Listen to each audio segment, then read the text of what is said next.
Welcome to the GuestX podcast, where my co-host Brian Hamawi and I uncover the latest technologies and human-driven initiatives that are raising customer expectations and forever changing how we define customer experience across a host of industries. If you are passionate about creating incredible content and unique experiences, join us as we talk to leading product and experience experts across the globe and learn about how today's most successful brands are setting themselves apart from the competition. Good morning. Good morning, Mr. Hamawi. How you doing, bud? What's going on, Mr. Loney? You good? I'm excited to be here today. Yeah. It's a Friday. You're in Orlando. We're getting ready to get into the spring vacation rental conference season. We were just chatting about that. That's going to be fun. It's about to get busy. It's about to get a little busy. Yeah. Not quite like the fall, but definitely a little bit busy. You and I are going to be doing a couple. We're going to do London, right? And then we're going to do Focusrite after that. Focusrite Europe. Yep. Amsterdam will be fun. And I'm excited. Our guest today, everybody in vacation rental, I think, is going to know our guest today. Not sure how much prevalence, and it'd be interesting to talk to him about, across other forms of leisure lodging, but going to be a really cool product. And I think one of those products that most of our listeners, probably if you say, what products helped vacation rentals most in making it through COVID? Probably number one is going to be locks, because we were able to, if COVID had hit 4 years earlier, everybody had a physical check-in. It would have been much more difficult. But I think this product is going to be in the top 2 or 3 there in that conversation. So I'm excited about it. But why don't you go ahead and give us an intro? Yeah, today's guest is Andrew Schulz. He is the co-founder and CEO of NoiseAware. NoiseAware has built what is referred to now as the smoke detector for noise, a smart sensor equipped with noise monitoring technology to save short-term rental owners, managers from the headaches and excessive noise from unwanted parties and unruly guests. So, Andrew, welcome to the show. We're really excited to have you here. Well, thanks so much for having me, Matt and Brian. This is exciting.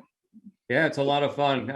I'm, as a property manager, excited to talk about your product today. So before we get into the questions and into some of the conversation, I'd love you to give us just a 30-second overview of what you guys have built for those people that don't really understand the product, where you guys are at, and then we'll jump in from there. Well, yeah, at its core, NoiseAware was built, by vacation rental professionals to solve kind of the biggest unknown in property management, which is which, if any, of my guests are going to be a headache. And if they're going to be a headache, it's going to be 2 a.m. where me and my staff want to be asleep. So how do I deal with it?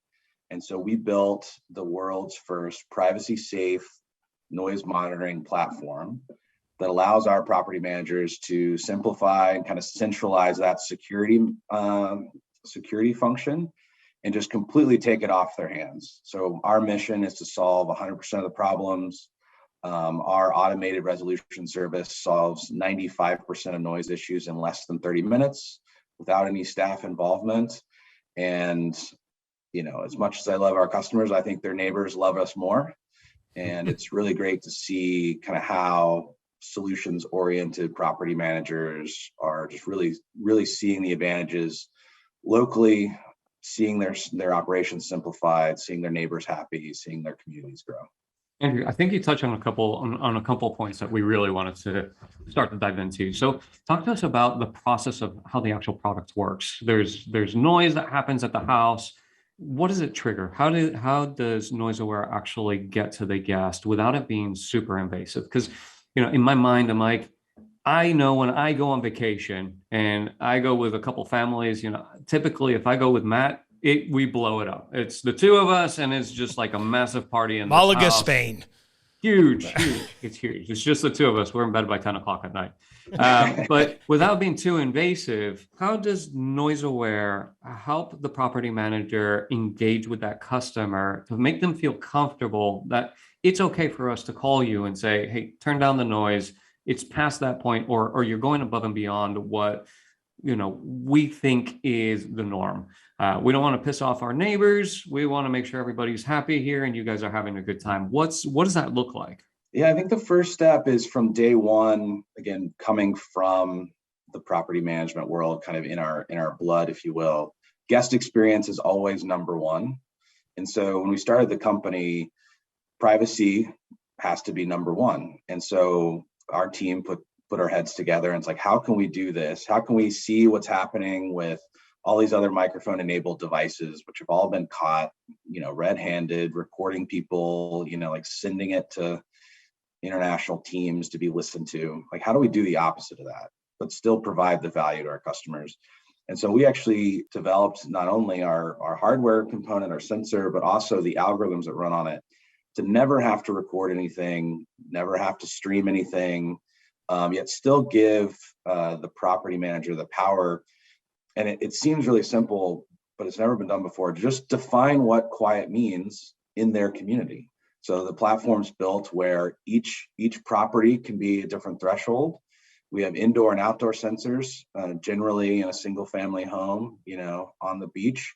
As long as the windows are closed, the doors are closed, like nobody really cares how loud you are unless, you're charging $5 at the door, you got a band, that threshold does exist in the system. But really, then you can set the outdoor sensors to be fairly strict. Either, you got your golfing buddies out on the patio at 2 a.m. with a scotch and a cigar, and they're just getting a little rowdy, or it's, whatever was going on inside is now going outside and it's too loud. So we allow the property manager to define, what's quiet in their community, what's quiet at their property, and then where does it need to be quiet? Where can it actually, be okay to be, loud? And is it a process where the actual device notifies the guest, or is it something that notifies the property manager to then contact the guest to say, hey, keep it down a little bit? Yeah, it really depends on what the property manager wants from a guest experience. We have both options. So we can send the message to a property manager, someone on their staff, someone, working security, or we can actually integrate with the property management system and send kind of a very polite message to the guests saying, hey, remember those house rules you signed up for? It's after 10 p.m.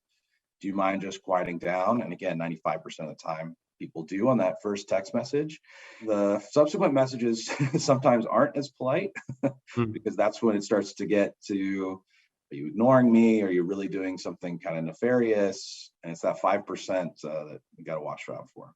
Yeah, it really is. I think, Brian, back to when we first really opened up as a country out of COVID, there was a little bit of this, people getting out, and there were some cities, I know Orlando, you struggled with it and continue to have some bad, and that's tough town because there's 40,000 vacation rentals or whatever there is there. And so you've got them all over the city, but these party houses started to pop up. And right now we're dealing with, I think, what can be some legitimate concerns about the rental or home prices and what does short-term rental do to, as far as driving up home prices, and what does that do with people who live there full time? I think those are legitimate concerns that we ought to be having discussions about. But what we didn't need as an industry was really what I would say is kind of front page news. And I feel like the front page news became for a little while that this is what short-term rentals are about. They're about these parties. And what I love is Andrew said, solutions oriented, right? And this is, I think, a great example of how our industry in a very professional way can acknowledge that every industry's got problems. The hotel industry has problems. If our listeners haven't been in the hotel industry, it's about figuring out how to solve them. And you're always better off if you solve them internally than if you allow other people to try to solve them for you. Right. And that's something I really like. I love it too. And I think one of the things that you're bringing up is it is destination by destination. So it's understanding, Miami, Orlando, those are just, last week you had spring break and Miami was on the news for all of these giant parties and things. And, Orlando seems to have calmed down significantly. I think we are very unique to the rest of the world. I say that all the time, and I truly believe that just because of the amount of travelers that we get coming here. I think what happened over COVID, though, was that we were seeing different travelers where, prior to COVID, it was a lot of international guests, very heavy on the family side. And we built these massive homes, 10, 12, 15 bedrooms. They'd hold 40, 50 people. Wow. And massive people would come, big families. Well, what happened during COVID was lockdown, no international travel. Then all of a sudden you've got these kids that are pent up. They want to see their buddies. They want to have a DJ and they want to have a party privately. And all of a sudden now we've got party houses transformed overnight. Yeah. All over the country, we saw that. Yeah. No. Yeah. And look, and then you've got homeowners of those really big homes that are probably pricing them to get some people in. So, and that even makes it maybe more available to maybe a younger demographic who's just, they're in a different stage in their life than the 40 somethings like us are. But, Andrew, let me ask you. I'm just getting into my 40s. You're just getting into your 40s. So, Andrew, let me ask you this, more on the industry. This is an interesting question. So you guys were, as you said, the first to come out with this technology. Obviously, I think a big credit to you guys. Anytime someone comes out with really good technology, there's been people who have then copied it. It's the greatest form of flattery.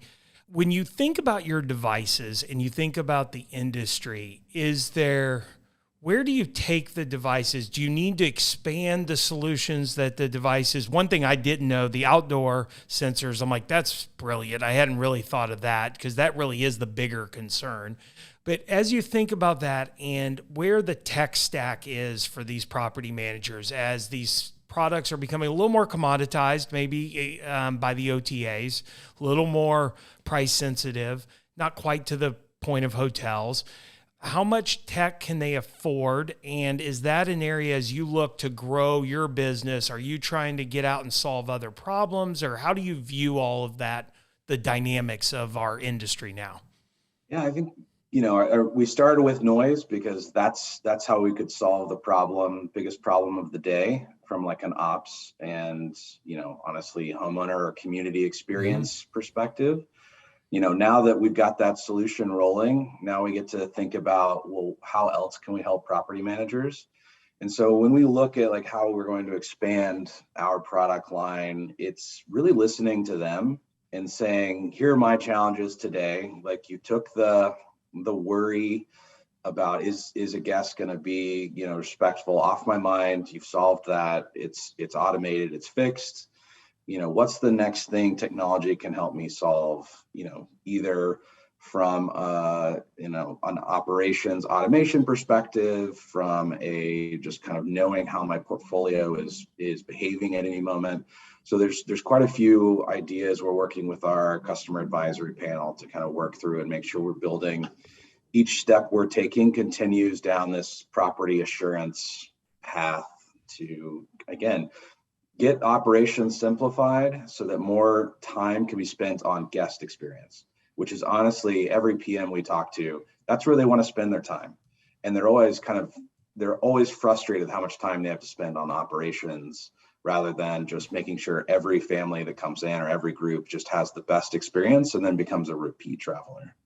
There's a lot of opportunities for you guys, and so I'm excited to see where you take that. And I agree with the approach, Brian, which is we were actually talking about a different segment of our industry before Andrew joined us, and how you and I were talking about that they seem to build this segment of our industry seems to build products almost in a vacuum without really understanding the problems that the guests are having or how that product's going to actually be utilized. And so I love the first talk to the people on the ground because they're the ones who know. Well, Andrew's got a big advantage. He comes from, he's got a team that comes from the vacation rental space. They understand what they're doing. We talked about this earlier too, which is a lot of the technology that's being built in the vacation rental space. And it's not just our industry, but in general, people see a shiny object, they're like, well, I'm going to build some tech for that industry, but have no understanding, no backbone on what that industry, how it operates. And I think that's challenging for us because we do see a ton of tech that just pops up and you're like, you need it. And then you actually start using the tech and you're like, this stuff just doesn't work because how much background do you have in operations? And it's next to nothing.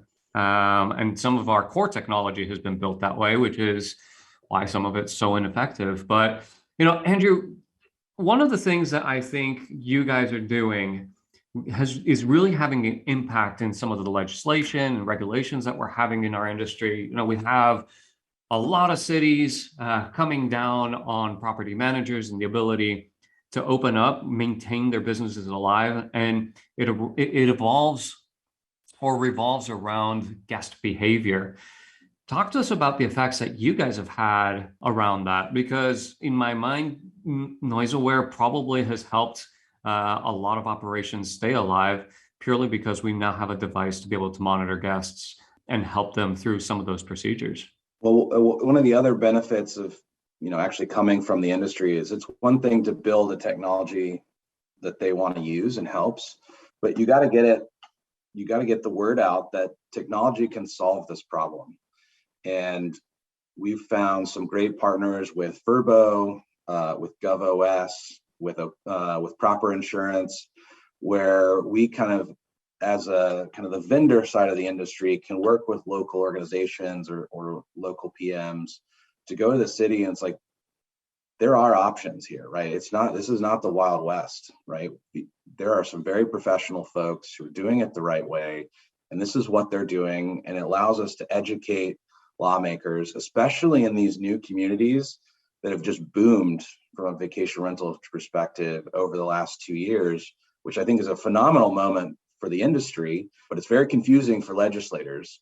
And so being in these conversations just allows us to say, like, look, you got a noise problem, here's the solution. If you're worried about liability, here's a solution. If you're worried about tax collection, here's a solution. Like, there's already a solution. There's no reason to go down the path of banning short-term rentals like Austin did, all because of 8 party houses, right? There's 5,000 licenses and 8 PMs or 8 homeowners just didn't want to follow the rules. And that's not how I think most people in the industry think. And it's certainly beneficial to everyone in the community to have these travelers who are excited about the community, who are bringing their travel dollars, who are coming back and thinking of that community as a home.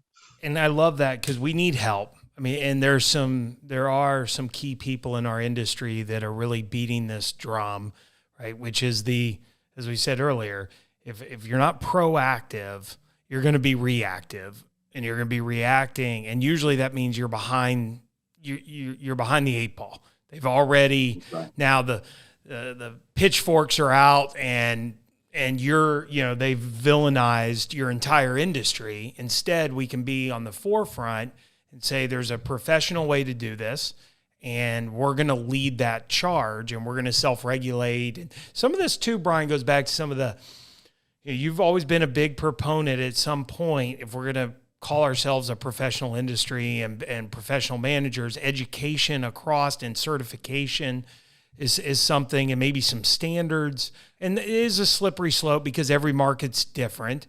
But I think there are some general things that we can start to all agree on. I think one of the things, too, that strikes me, Andrew, and you mentioned it earlier, obviously since COVID hit, product and inventory has been huge discussion. And you mentioned the homeowner side. And I think this is so often I hear property managers give their homeowner pitch, and it's, oh, we're really good at SEO, and we list on Airbnb and Vrbo, and I'm sitting there thinking, you and every other real professional property manager in this area. But these are solutions, I got to believe, Andrew, that your device is, like, I'm not sure a homeowner is going to sign up because someone has NoiseAware, but it reinforces the type of property manager that you're getting ready to give maybe to a lot of these people your second most valuable asset that you own to. And it's just another step. Like we go above and beyond to make sure we're taking care of your asset. I agree 100%. Yeah, it's been very interesting, and this goes back to kind of our ethos of just talking to customers and learning what they want. But the interesting thing is our product is one of the very few where you can walk into a homeowner conversation, hold up the sensor as kind of an example of like, I do it better than everybody else, right? Like I'm going to be a better steward of your property. I'm going to make you more money, right? Which is part of every pitch. Sure. But I'm also going to give you the peace of mind to know that, again, your second most valuable asset is always going to be there for you to use if you want to, right? And it's not something you have to worry about because I'm doing these things, and luckily many PMs are choosing to add NoiseAware to that list. Yeah, I mean, I know I would walk into a situation. There's certain tools that we're using and looking at now as we start to expand to say, yeah, this is the value proposition we're going to add. This is who we are. This is how we're going to handle your home. This is how we handle your guests. This is the technology package that we're implementing inside of the home. So I think you guys are core to that initial package. Matt, it's actually a really interesting topic, which is what is the core technologies and procedures that people should be implementing in their homes. I think a lot of what we have is a lot of newer property managers that are coming into the market, assuming that they know everything that they're supposed to be doing, and then they just don't have the tools or the resources to know exactly what that is. Be interesting for us to put forward some sort of, here are some guidelines on what you should be implementing as a core to all of your properties to make us professionals. Yeah, the basics, right? I was going to ask the two of you, because you're a lot closer probably to the operations than I am on a day-to-day basis, but I hear from our clients quite a bit when they'll have these homeowners who have got the Ring cameras, the doorbell cameras, they've got the cameras outside. And at first I was like, oh, yeah, that makes a lot of sense. But then I would hear from these property managers, like, it's a nightmare because they're constantly, who's at my door? Why are they there? It feels to me like, and so with NoiseAware, you could say, hey, look, that we don't need to go that far. This will protect us. And then beyond that, let's let these people enjoy their vacation without wondering why every single person who shows up at the door, it's a Grubhub delivery guy. I don't know, right? I mean, it's a vacation rental still, but we at least need this far, right? And I do think, and we've talked about this, sometimes there's a feeling in our industry that if the technology is available, we ought to do it, right? We can do cameras now. I think we need to be careful to make sure we're not making the operation of a property more difficult when we actually think we're making it easier or better. And I do like the simplicity of noise, where it feels less intrusive than maybe other ways of watching over your property. Because I do think, as Andrew mentioned, you've got to be sensitive to the guest side. Andrew, as a recommendation, do property managers let guests know ahead of time that the device is there? Do they do it both ways? Do you guys make a recommendation on how they handle it? That is someone who's a little foreign to this area. I'd love to hear your thoughts on that. Yeah, we actually do recommend the product be disclosed. It's similar to putting that Brinks ADT sign in your front lawn. Yep. And we've done multiple studies with our customers that see that what's called the bounce rate, which is people who view a listing but don't buy. We see that actually go up, but we don't see an effect in bookings revenue, which we take to mean as people are seeing the property. They may not have the best intent. They might not have the family travel intent.